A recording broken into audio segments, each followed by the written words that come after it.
welcome back to Champion the Passion, a weekly pro wrestling podcast where we inspire you to champion your passions and celebrate the joy in what you love. I'm your host. My name is Victoria Daisy, and today we're going to be recapping everything that happened last night on Monday Night Raw. But before we get started, don't forget to leave a 5-star review. Follow me at It's Victoria Daisy across all social platforms, and follow Champion the Passion across all streaming platforms. But let's dive right in, because the opening freaking segment was Gunther. And I didn't know how to feel about this, to be quite honest, because I was like, okay, how long are we going to drag this out? No, but honestly, I think I'm ready for WrestleMania. I'm ready for it to be done and over with. And I don't mean that in a way where I'm like not excited about it, because I definitely am, but I'm sick and tired of them dragging out this Gunther and Jay story. It's been too long. It's been a roller coaster, and I'm ready for it to be over. Like, just give Jay the title, call it a day, and move on. But so Gunther came out to cut the promo, and per usual, he was getting mega heat from the crowd. Okay, I mean, what's different? He said that he came out last night to tell everyone that Jey Uso is full of crap, and of course, the crowd's booing him, all this stuff. And he said that he can't wait to call his mother after WrestleMania and tell her how much he enjoyed beating the crap out of Jey Uso. And if you guys remember, what was it, a couple weeks ago, Jay had told Gunther that, he's going to pray to God to ask for forgiveness for the man he's about to become. And I forgot, what did he say about his mom, about his own mom? I forgot what he said. Something like he's going to call her to, I don't really remember, to be honest with you. A lot has happened since then. But you get the gist. If you remember, please comment below, because I'm forgetting at this moment. There's a lot of WWE stuff that has to stay up in this noggin, and not everything can fit and stay at the forefront of my mind. So apologies on that. But I was kind of shocked that Jey Uso didn't end up coming out in this segment. I mean, it was really short. He said that like 85% of his WWE career, he's been champion, and how he's the best champion, and Jey Uso's not going to win it, and blah, blah, blah, blah, blah, blah. I don't care. Literally I wanted to skip so bad, but I had to watch because I had to take notes for the podcast. But I wanted to skip that segment so badly. It's not that I don't like Gunther. It's just like he sounds like a broken record. And they're just trying to fill space before WrestleMania, and it's so annoying. But Jay ended up having his own segment, which we'll talk about later on in the night. The next thing that happened was actually the first match of the night, and we had Liv Morgan versus Bayley. Now, my expectations were kind of high for this match, but they exceeded them. This was a fantastic match. I mean, we have two seasoned veterans who truly are the blueprint in women's wrestling.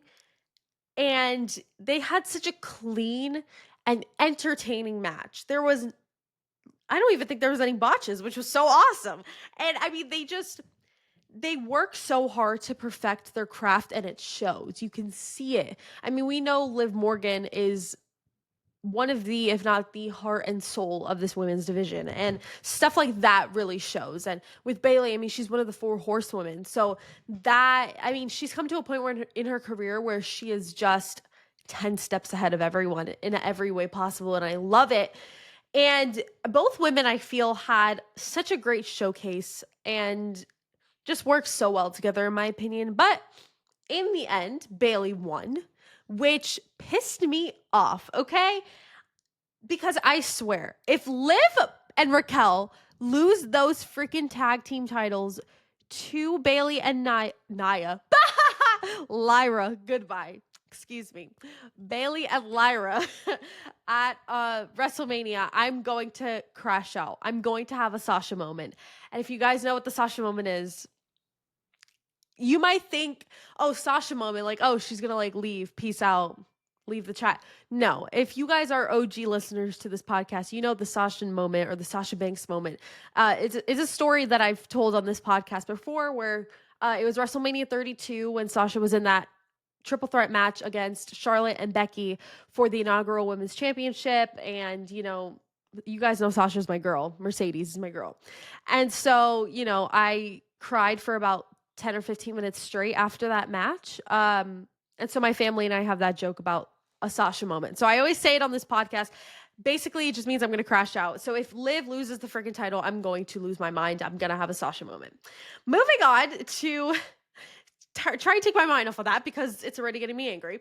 We had Rey Mysterio versus Julius Creed. Now, this was a good match, but like nothing super interesting except for the fact that El Grande Americano came out to distract Rey, but that didn't seem to shake him much because in the end, Rey still won the match. So I don't know. And then El Grande Americano, aka Chad Gable, came back into the ring to attack Rey Mysterio and Dragon Lee. And then that was literally it. It was the most pointless thing of all time. And then continuing on, more pointless things, we had AJ Styles versus Karrion Kross. Now, I might catch some heat for this. If it was AJ Styles versus literally anybody else, I think I would have watched it and been fine.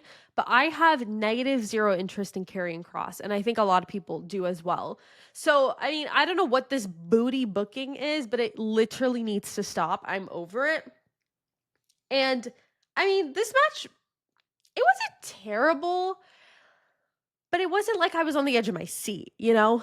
Whatever. In the end, AJ Styles won. Now, the one thing that was interesting about this whole thing wasn't even the match itself. It was after the match because Logan Paul came out.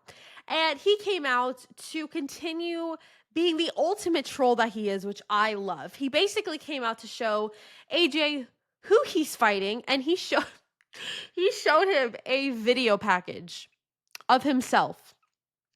And while it was low-key fire, it was just so unserious. And I think that's what I love about Logan. Like, he's just so unserious. And it is hysterical. I love it so much. And then he made a statement by debuting what I'm assuming to be his brand new finisher.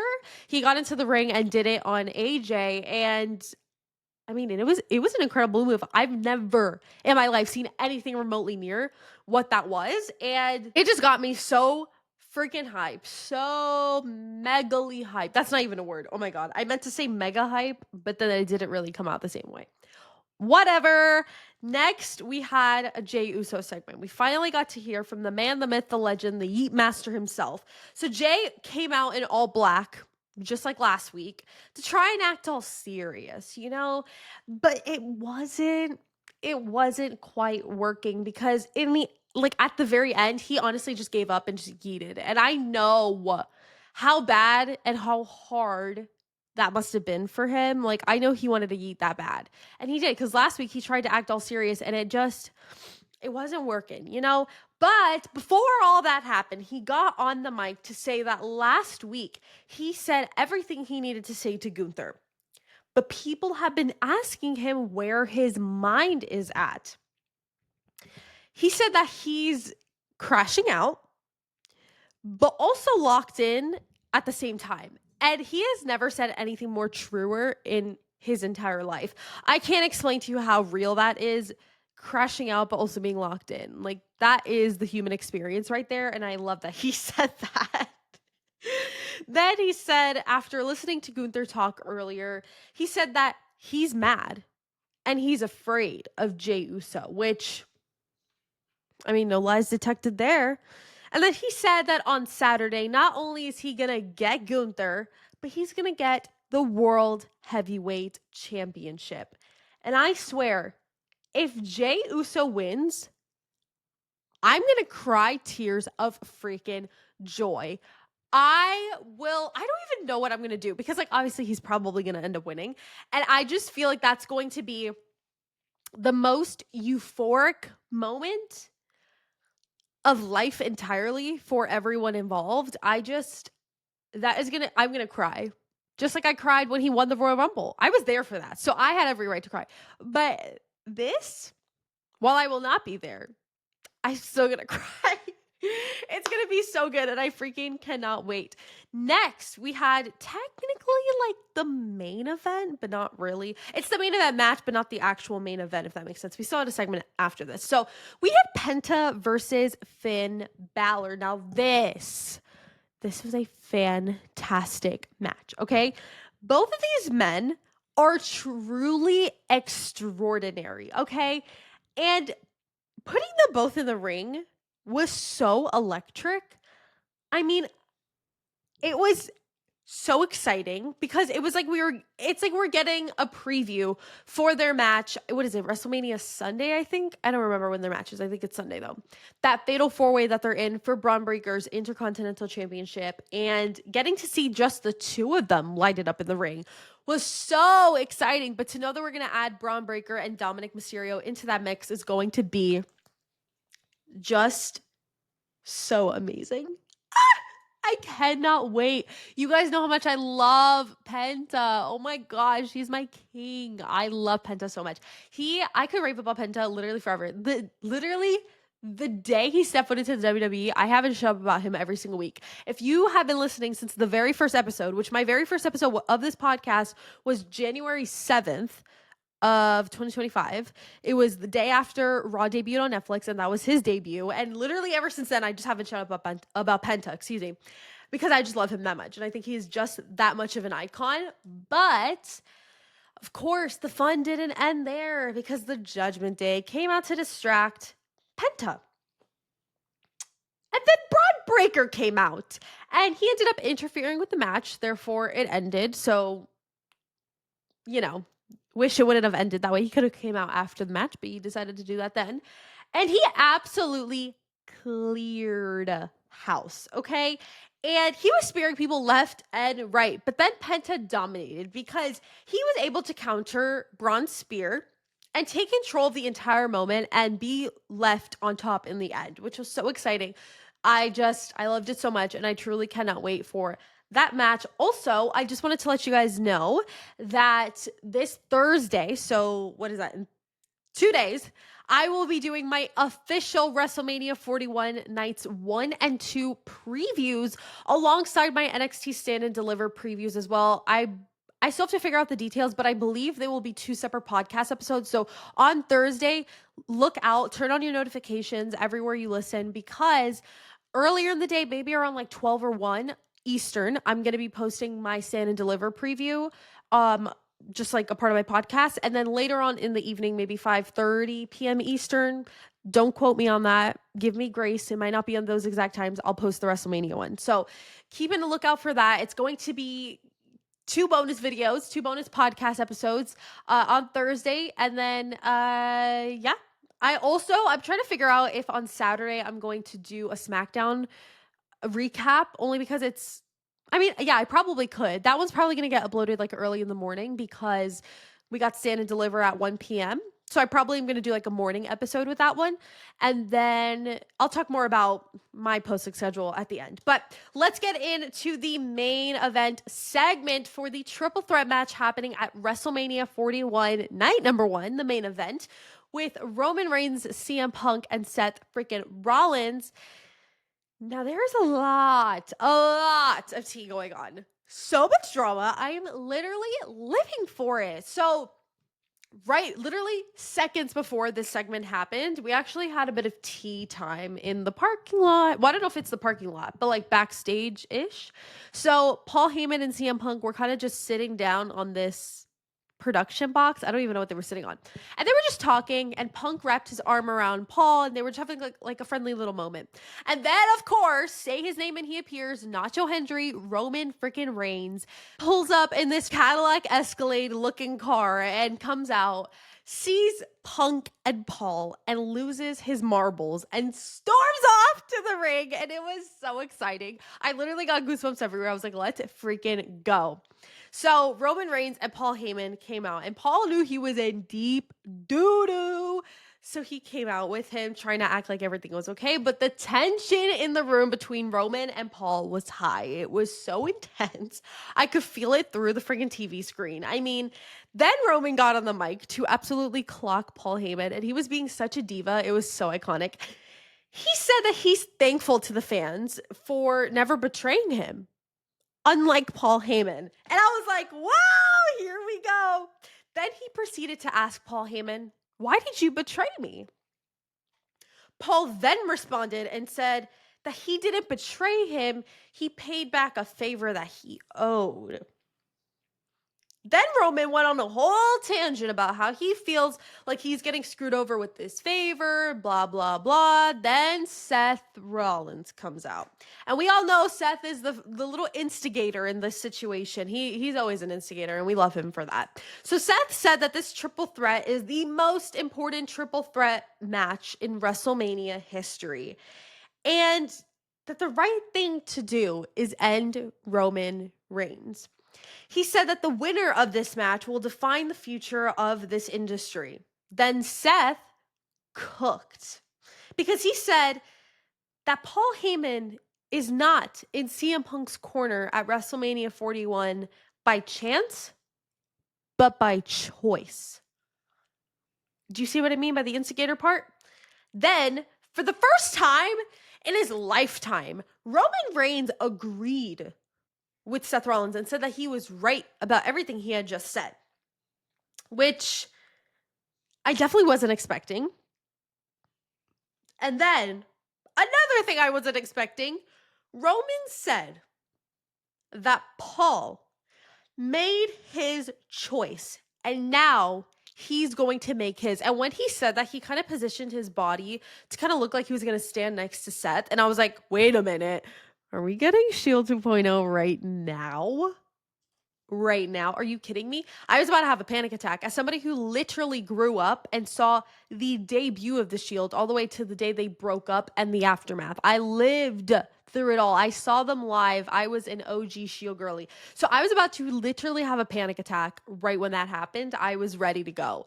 But of course that didn't happen. Because he said right after that he made his choice, he punched Seth. And I was like, bro, you literally messed it up. Like, we literally could have had Shield 2.0 right here.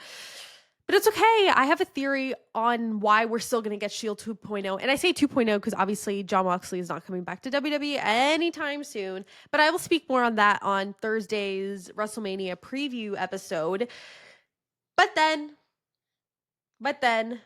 Roman shoved Paul Heyman to the ground. And of course, right after that happened, CM Punk came out for the save.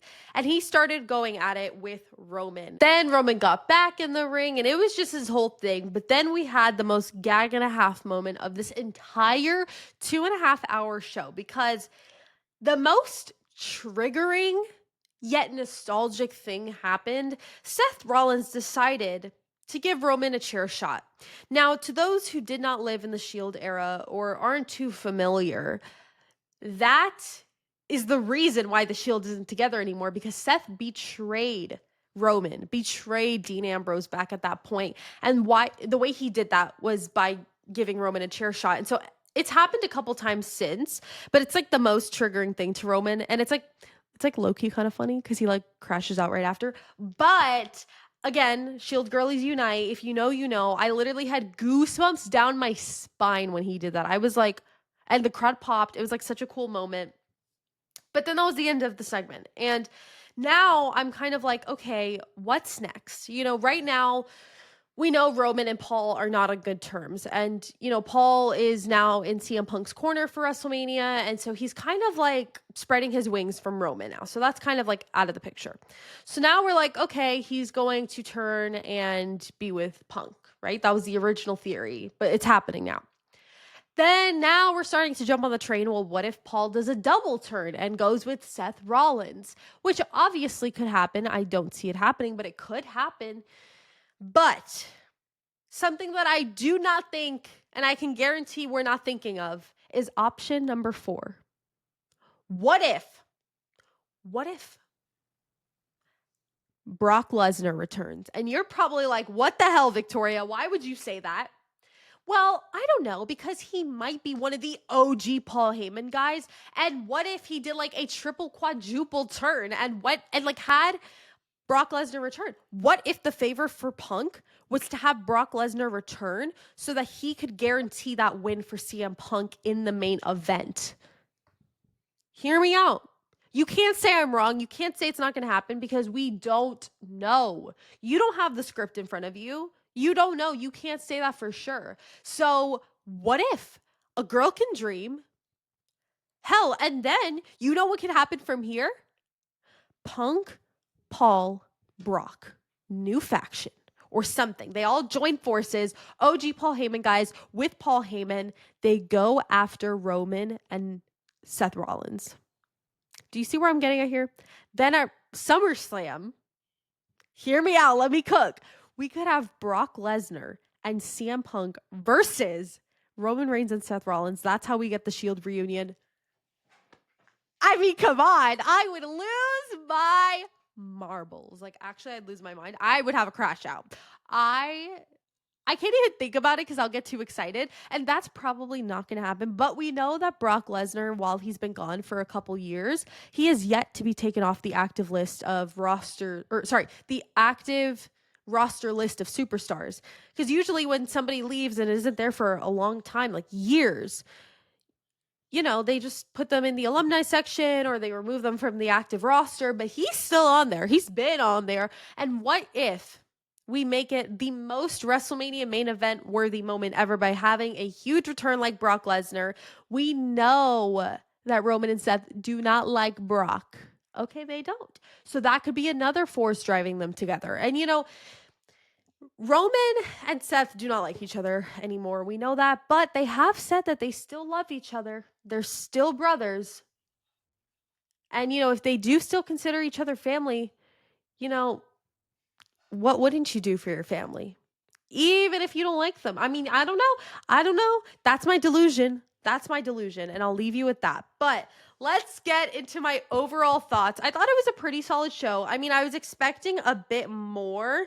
And I don't know. I'll talk about that in a second. But my match of the night was definitely Penta versus Finn Balor. I love those two so much. And they definitely brought the electricity to the ring and had a banger match. My segment of the night was none other than the triple threat segment with Roman, Seth, Punk, and Heyman. I mean, I just spoke about it. What else is there to say? It was perfection. Overall, I'd rate the show about a 7.5 out of 10, maybe a 7 out of 10. I don't know. There were some really good moments, but a lot more could have been better, if that makes sense. But guys, we are only 4. What's today? Tuesday, Wednesday, Thursday, Friday. 4 days away from WrestleMania Saturday. I cannot believe it is finally here. I mean, we've been talking about WrestleMania for months and months and months on end. And I cannot wait. It is going to be so freaking good. So let me talk about my posting schedule really quickly for those who are interested. So obviously today, tomorrow, regular schedule programming per usual. So today's the Raw recap. Tomorrow is my NXT recap. And then on Thursday, I'm actually doing a double episode. So double 2 episodes on Thursday, which is going to be crazy. It's going to be my first time ever doing a double episode drop. So earlier in the day, everything I run or tell you is on Eastern timing, just so you guys know. But I'm not going to give specific times just because I don't know. I'm playing around with it. But early in the day, so maybe like noon-ish, I'm going to be releasing my NXT Stand and Deliver preview. And then in the evening, maybe around 5:36 p.m. Eastern, we'll do the WrestleMania Nights 1 and 2 preview. So that's going to be a really big, fun episode. I don't know how long it's going to be, but we're going to get through all 2 nights, and it's going to be so much fun. And then on Friday, I'm going to be posting on my YouTube channel, continuing my WWE 2K25 My Rise series. I believe it's episode 4, so that should be really fun. And then Saturday will be my traditional SmackDown recap in the morning. I'm going to try and get that up as early as humanly possible. And then I will have Stand and Deliver reactions, maybe. Don't quote me on that. I still have to figure out if I want to do Stand and Deliver reactions. I don't know yet. And then at nighttime, I will be doing WrestleMania reactions. So what you can look forward to is on Instagram and TikTok, I'll be posting like short little clips of my reactions. But then the traditional video that I always post for you guys of like all my reactions that goes on YouTube will be out on Sunday. And then WrestleMania Night 2's reactions will be out on Monday, if that makes sense. So just follow me on Instagram and TikTok so you can get all the videos out as soon as possible. And then I might do some reactions for Raw after Mania, just because, that's the biggest Raw of the year. And I don't want to miss anything crazy. And then Next Tuesday, I'm actually going to be going to NXT after Mania, NXT after Stand and Deliver. It's going to be so much fun. So I'm debating if I'll do an NXT recap still. Usually I do, even if I go to NXT, but we'll see. But yeah, thank you guys so much for watching and listening to this episode of Champion the Passion. Don't forget to leave a 5-star review if you enjoyed. Follow me at It's Victoria Daisy across all social platforms and follow Champion the Passion across all streaming platforms. Don't forget to champion your passions and celebrate the joy in what you love. And I'll see you guys in the next episode. Bye.